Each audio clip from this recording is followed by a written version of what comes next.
No czarismo da Rússia, após a morte de Teodoro I em 1598, a dinastia Rurik, que governou o país por 700 anos, se extingue. Começa então um período de problemas, pois há muitos pretendentes ao título de czar competindo pelo trono, incluindo impostores que afirmam ser da linhagem Rurik. A Suécia e a comunidade polaco-lituana também intervêm, e cada uma apoia seu candidato ao trono. Após uma vitória, o príncipe polonês entra em Moscou e se torna o novo czar. Mas logo surgem revoltas e ele é expulso. Representantes de todo o país se reúnem para eleger um novo czar. Eles escolhem colocar no trono Miguel Romanov, um jovem entre as famílias aristocráticas mais velhas chamadas boiar. Ele é o primeiro de uma nova e muito longa dinastia, porém ele herda um país devastado, arruinado por anos de guerras e instabilidades. Grupos de ladrões saqueiam os campos, enquanto os exércitos poloneses e suecos ainda ocupam territórios russos. Para restaurar o Estado, Miguel I estabelece dois objetivos: garantir a paz e estabilizar as finanças do Estado. A princípio, o czar, sem um exército capaz de lutar, negocia e obtém uma trégua com a Suécia e depois com a Polônia. Ele é forçado a desistir de muitos territórios, perdendo o acesso ao Mar Báltico. Por outro lado, nas distantes terras do leste, exploradores cossacos avançam sem muita resistência, conquistando territórios e construindo novos postos avançados. Eles subjugam as tribos locais e as obrigam a pagar um imposto de peles. Em 1639, o explorador Ivan Moscovitin chega à costa do Oceano Pacífico. Mais ao sul, as explorações ao redor do rio Amur levam aos primeiros contatos com a China. Em 1648, Semyon Desnev torna-se o primeiro russo a atravessar o que mais tarde seria chamado de Estreito de Bering. Em todo o país, os inúmeros impostos destinados a encher os cofres do Estado provocam revoltas. Em resposta, o czar Alexis restabelece a ordem, especialmente reforçando a servidão dos camponeses, que representam a maior fonte de rendimentos do Estado. Os camponeses não podem mais deixar seus senhores, que recebem todos os direitos sobre eles, com os senhores agora também responsáveis pela cobrança de impostos em nome do Estado. No oeste, a comunidade polaco-lituana é o resultado da união, em 1569, da Polônia e da Lituânia, que conquistaram grande parte dos territórios da antiga Rus de Kiev durante o domínio mongol.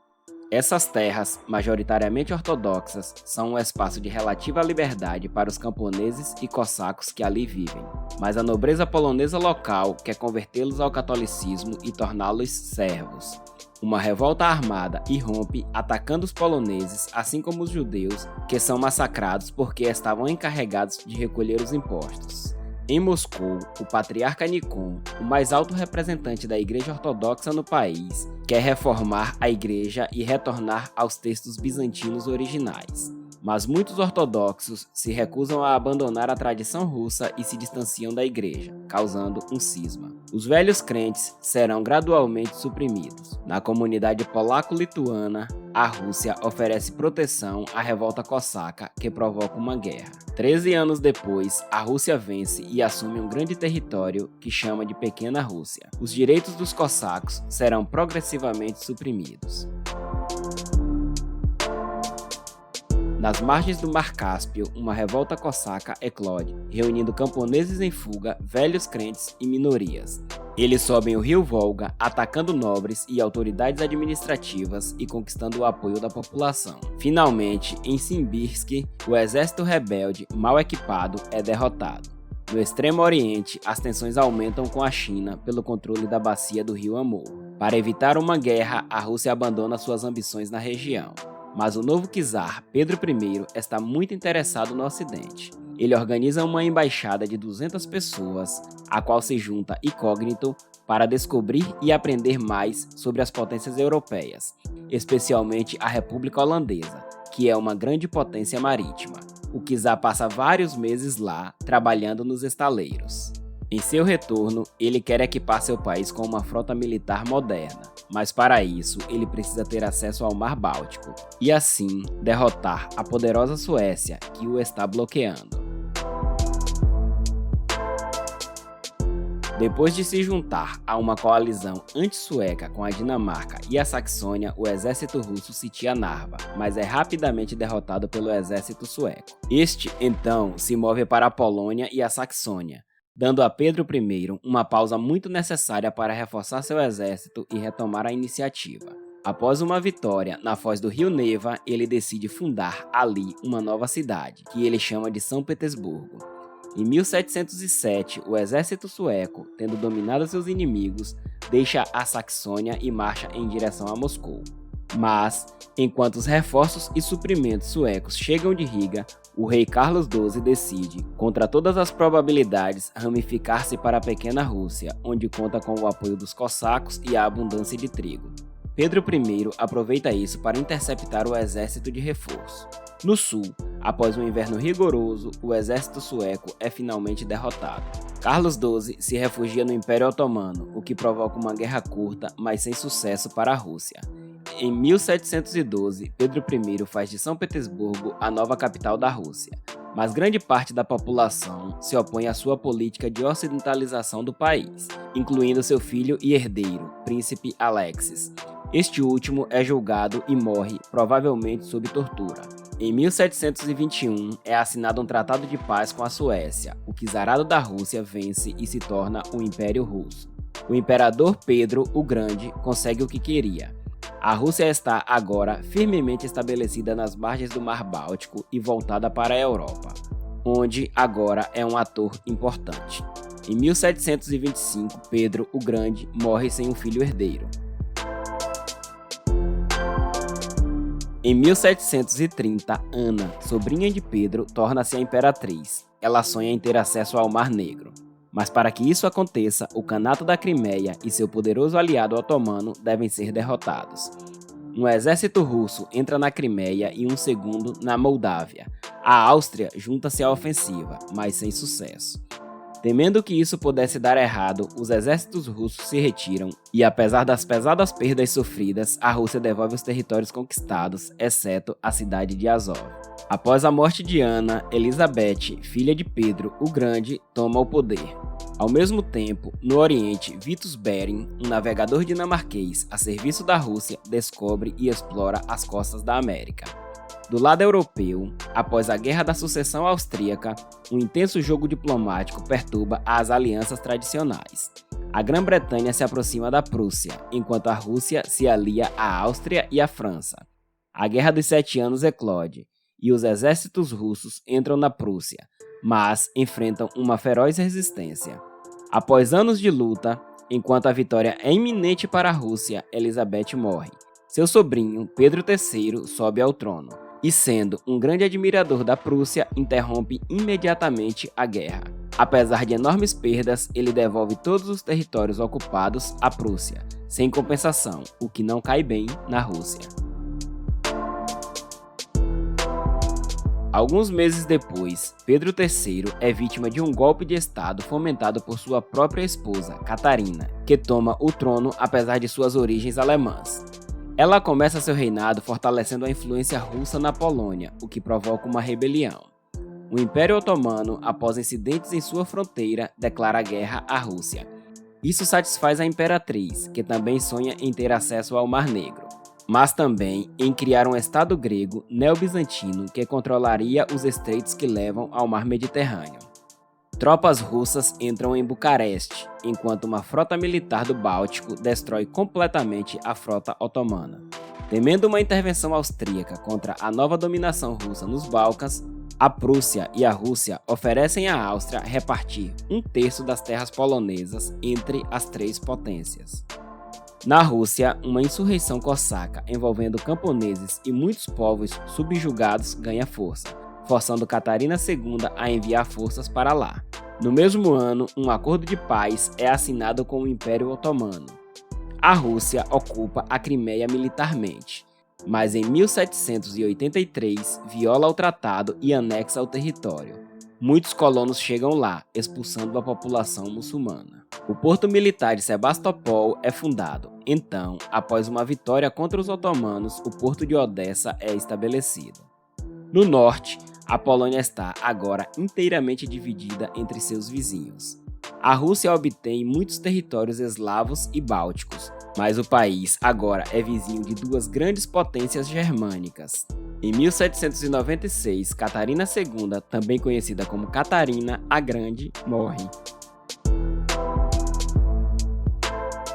Na França, a Revolução de 1789, seguida da execução do rei Luís XVI, faz com que as monarquias europeias temam a disseminação de ideias revolucionárias por todo o continente.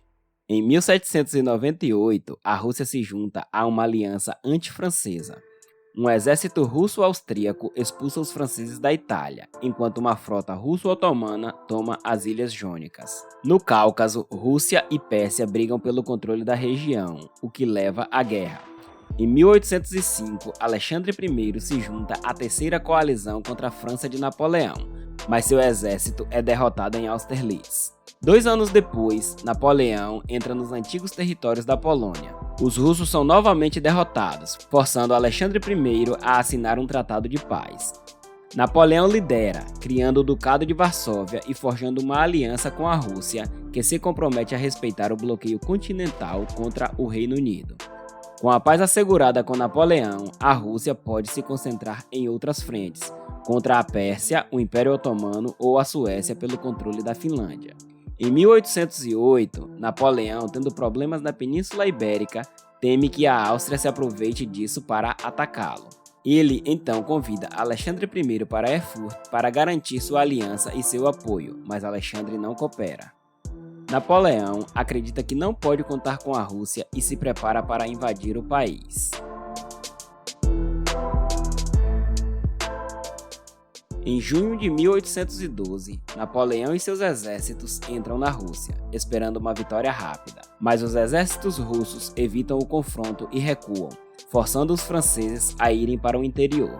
Às portas de Moscou, finalmente ocorre uma batalha sangrenta, após a qual os russos se retiram, deixando Moscou para os franceses. Mas a cidade está deserta e incendiada. Napoleão tenta desesperadamente assinar um tratado de paz, mas o czar Alexandre I não responde. Finalmente, Napoleão é forçado a voltar, enquanto um inverno excepcionalmente rigoroso dizima o seu exército. Assediado pelos exércitos russos, Napoleão mal consegue fugir do país com uma pequena parte de seu exército. Mas Alexandre I continua a guerra na Europa e a ele se juntam a Prússia, a Áustria e a Suécia, enquanto os franceses são expulsos da Espanha pelos exércitos inglês, português e espanhol. Alexandre I e seus aliados entram em Paris e conseguem a abdicação de Napoleão. Em Viena, os vencedores se reúnem para traçar novas fronteiras para a Europa e restabelecer as monarquias.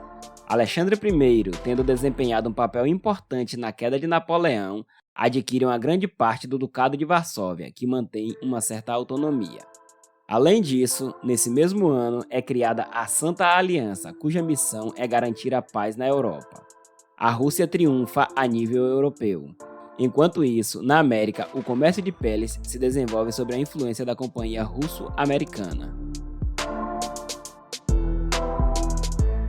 Após a morte de Alexandre I, o sucessor Constantino se recusa a assumir o trono. Seu irmão Nicolau I então se torna o novo imperador, mas assim que assume o poder, ele evita por pouco um golpe militar. Em resposta, ele fortalece a autocracia e a vigilância no país. Nos Balcãs, o Império Otomano é minado por uma insurreição grega. A Rússia se aproveita disso e provoca uma guerra. O exército russo está se aproximando perigosamente de Constantinopla, mas Nicolau I sabe que a França, e especialmente o Reino Unido, não estão felizes com a ascensão do poder russo e não permitiriam que a capital fosse tomada. Após a assinatura de um tratado de paz, a Rússia consolida sua presença no Mar Negro. Em 1830, várias revoluções eclodem na Europa, inclusive na Polônia, onde o exército russo intervém com violência, provocando descontentamento no continente. O imperador então fortalece suas alianças com a Prússia e a Áustria e obtém uma aliança defensiva com o Império Otomano. Com suas fronteiras ocidentais asseguradas, Nicolau I consegue se concentrar nas montanhas do Cáucaso, onde muitos povos, principalmente muçulmanos, resistem ferozmente ao invasor russo. Na Europa, a Santa Aliança é desafiada pela ascensão do nacionalismo. Em todos os lugares, as pessoas se levantam visando mais autonomia. Temendo a disseminação de ideias revolucionárias na Rússia, Nicolau I apoia seus aliados. O Império Austríaco, à beira da implosão, recebe ajuda preciosa do exército russo para reprimir a Revolução Húngara. Após novas tensões, uma guerra irrompe contra o Império Otomano. Os exércitos russos vencem em terra e no mar, mas desta vez a França e o Reino Unido intervêm e declaram guerra à Rússia. Por sua vez, a Prússia e a Áustria, apesar de suas alianças, permanecem neutras. As tropas russas se retiram dos Balcãs. No Mar Negro, as frotas franco-britânicas dominam com seus recentes navios a vapor. Após um desembarque militar, os exércitos de coalizão, mais bem equipados, vencem os russos. Após a morte de Nicolau I e a paz assinada por Alexandre II, a Rússia percebe que está muito atrasada no desenvolvimento nas esferas militar, econômica, industrial e agrícola. O novo imperador decide reformar e modernizar todo o país. Ele primeiro acelera o desenvolvimento de ferrovias para facilitar o acesso a regiões remotas e seus recursos. No Extremo Oriente, aproveitando o declínio da China, a Rússia aumenta a fronteira até o rio Amur.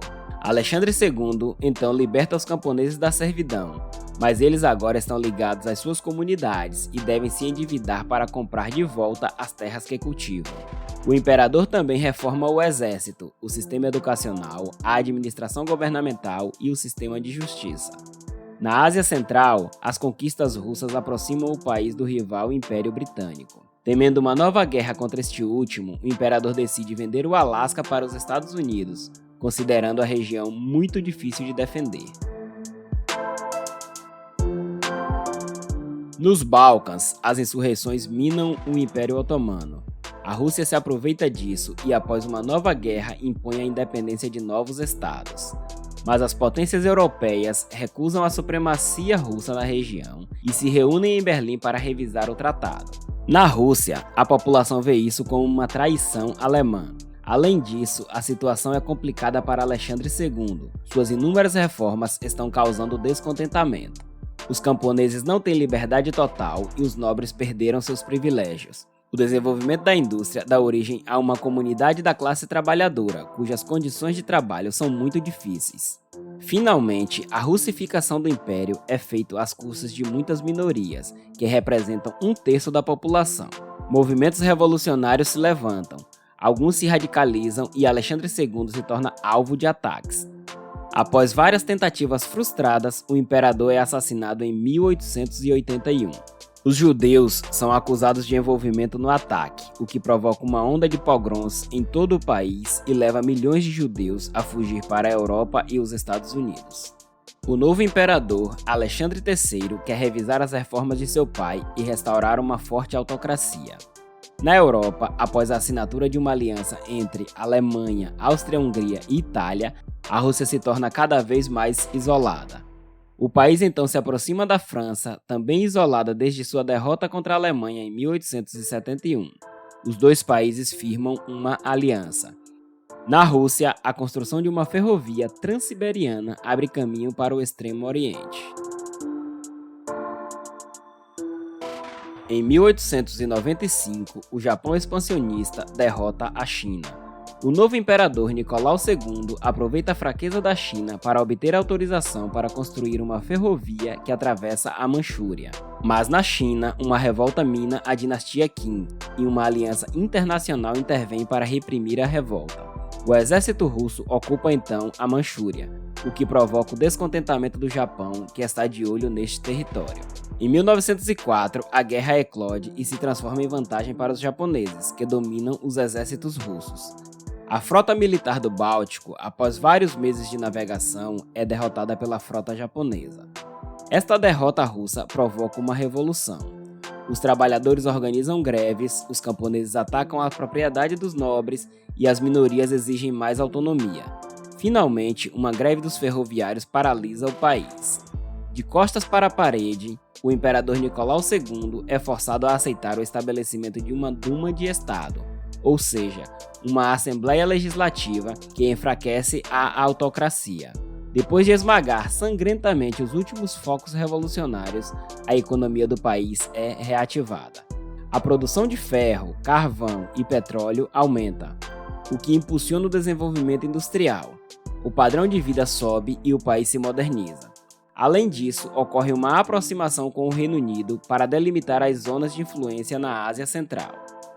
A França, o Reino Unido e a Rússia formam a Tríplice Entente, que se opõe à Tríplice Aliança da Alemanha, Áustria-Hungria e Itália. Uma guerra total parece inevitável e as potências se preparam para isso. Nos Balcãs, o herdeiro da Áustria é assassinado por um nacionalista sérvio da Bósnia. Em retaliação, a Áustria-Hungria, apoiada pela Alemanha, declara guerra à Sérvia. A Rússia, que quer proteger os eslavos nos Balcãs, decreta a mobilização geral e em poucos dias toda a Europa entra em guerra. São Petersburgo, cujo nome tem um forte som alemão, passa a se chamar Petrogrado. Em Londres, os membros da Tríplice Entente concordam em não assinar uma paz separada. Os exércitos russos são repelidos da Prússia Oriental, mas conseguem avançar para a Galiza. O Império Otomano se une à Tríplice Aliança e fecha o estreito, isolando completamente a Rússia.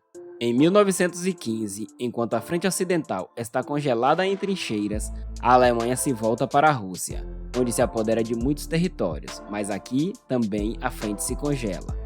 Milhões de refugiados vagam pelo país, enquanto o esforço de guerra concentra 80% da indústria russa em detrimento das necessidades civis. A inflação e o racionamento colocam a população em penúria, enquanto a guerra se arrasta. O imperador e sua esposa tornam-se cada vez mais impopulares, especialmente porque estão sob a influência do misterioso Rasputin, que é considerado um charlatão. Em Petrogrado, as greves se transformam em revoltas armadas incontroláveis. O imperador Nicolau II é finalmente forçado a abdicar, o que marca o fim da dinastia Romanov. Um governo provisório administrado pela Duma assume o poder. Ele tenta aliviar as tensões, mas opta por não assinar uma paz separada com a Alemanha. A guerra continua. O descontentamento da população também. Alguns meses depois, durante uma segunda revolução, os bolcheviques, com Lenin à frente, tomam o poder e assinam diretamente um cessar-fogo com a Alemanha.